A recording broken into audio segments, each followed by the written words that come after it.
السلام علیکم ورحمۃ اللہ وبرکاتہ۔ جو بندہ فوت ہو جاتا ہے اس کو جو چیزیں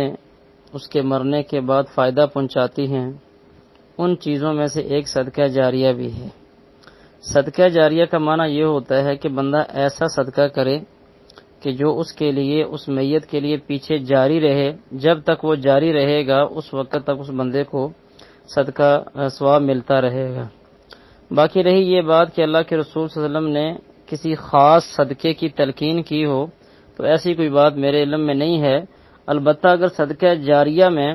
چیزوں کو دیکھا جائے تو ان میں سب سے زیادہ جو ہے وہ اللہ رب العالمین کا گھر ہے، اللہ کی مسجد ہے، کیونکہ عمومی طور کے اوپر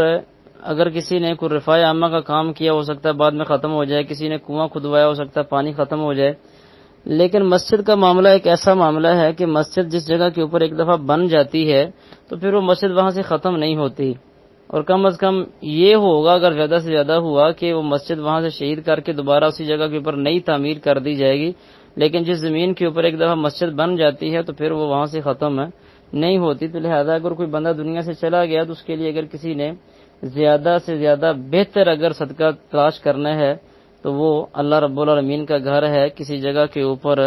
مسجد بن رہی ہو تو اس مسجد کے اندر اس میت کی طرف سے حصہ ڈال دینا چاہیے۔ السلام علیکم ورحمۃ اللہ وبرکاتہ۔